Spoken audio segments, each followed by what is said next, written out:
Brought to you by 1AAuto.com, your source for quality replacement parts and the best service on the internet.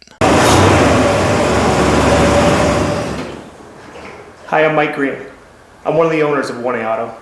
I want to help you save time and money repairing and maintaining your vehicle. I'm going to use my 20+ years experience restoring and repairing cars and trucks like this to show you the correct way to install parts from 1AAuto.com. The right parts installed correctly.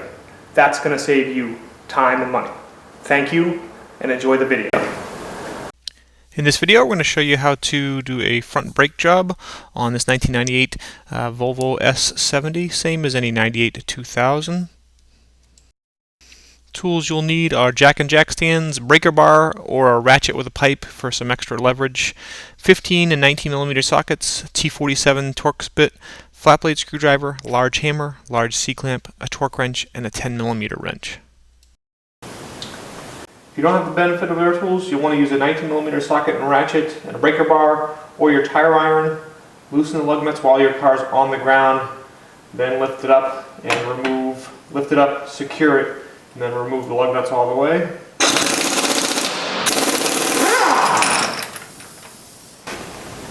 Yeah, just fast forward here as I just remove the lug nuts and the wheel and tire.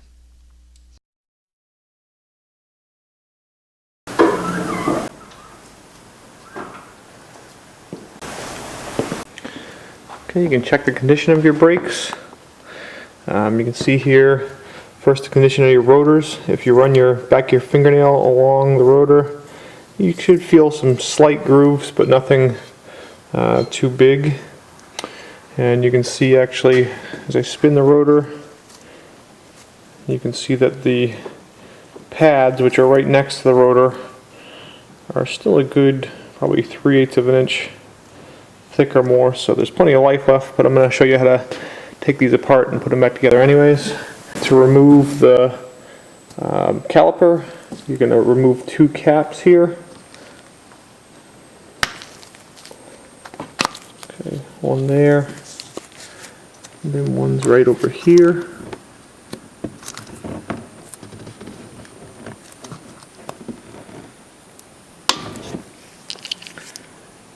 Okay, then there's bolts inside there. Okay, I'm using a T47 Torx bit that goes onto a ratchet. You'll need that to get a good amount of torque on it. Make sure that's in there well. These should break loose pretty easily.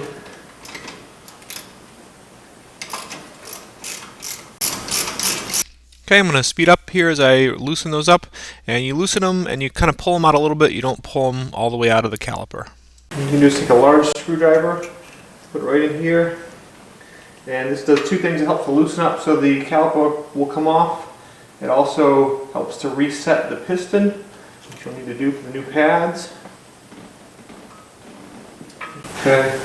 Speed up here slightly. I use my screwdriver to pry off that retainer, and then screwdriver to kind of pry on the caliper, and it comes up and off.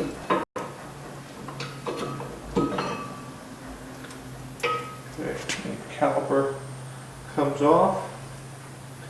Put the pads in it. The inside pad will just pull right out.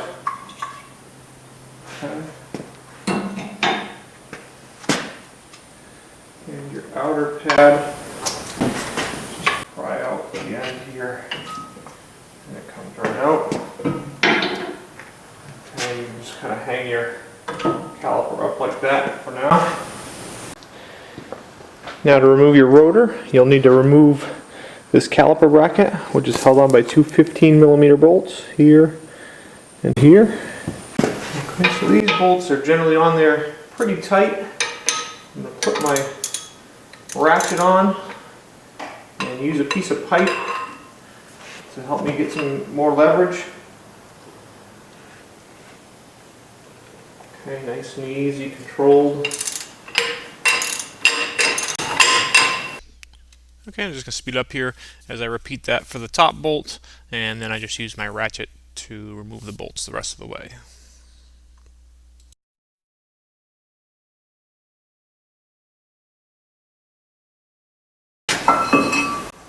That comes off. Okay, now what I usually do is put a lug nut in, and a couple of quick hits usually gets it off.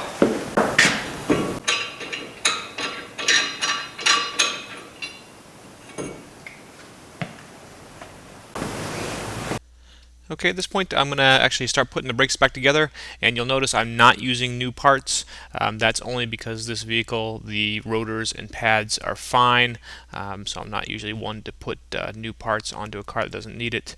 Actually, the reason we took this car apart was it needed a new front hub, and you'll see that new hub on there a little bit later. Okay, to reinstall the rotor. Right back on, peek in, line up your lug nut holes.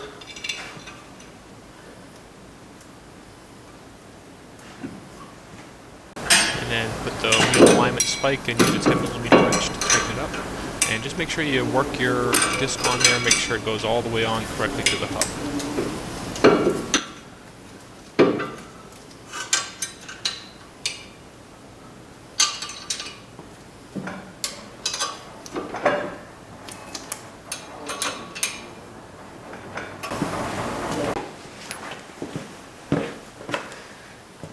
Now you want to put this in. I'm basically going to put this between the rotor and the steering knuckle.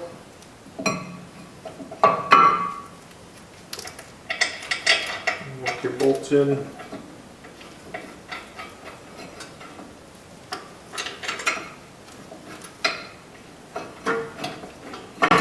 And what you need to do is just kind of move it around a little bit, push the bolts in, work them in, get them to thread in, and then tighten them with your wrench, and then we'll torque them next. You want to torque these to 80 foot-pounds.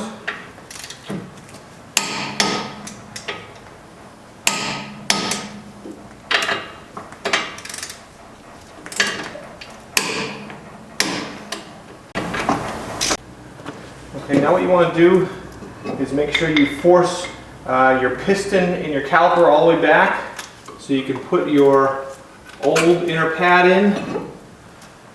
Okay, then use a large C-clamp.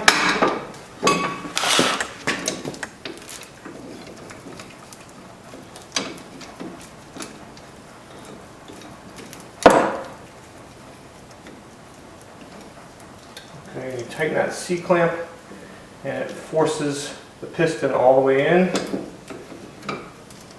Okay, remove that. Okay, and we can put our outer pad right in like that. And take our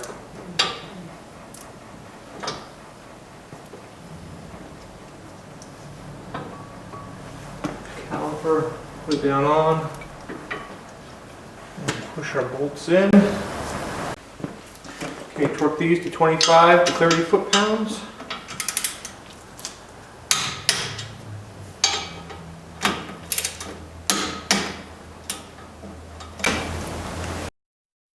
Okay, make sure you put the retaining clip back on, put it down on the bottom, and then press it up, get the hooks into the caliper, and also put the dust caps back on the caliper bolts as well.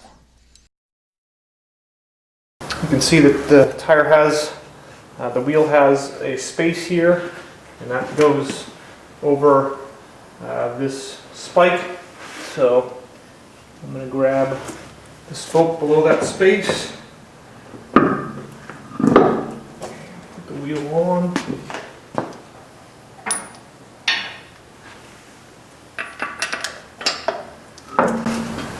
Okay, just going to speed it up here as I put in the lugs by hand, then use my impact wrench just to preliminarily tighten the lugs.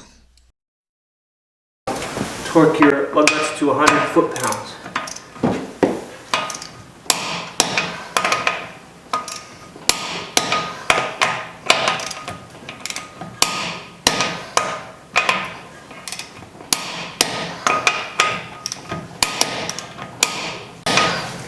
Last but not least, make sure you pump your brakes a bunch of times.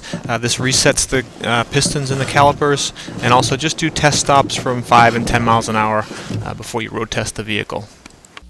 We hope this helps you out. Brought to you by www.oneauto.com, your source for quality replacement parts and the best service on the internet. Please feel free to call us toll free 888-844-3393. We're the company that's here for you on the internet and in person.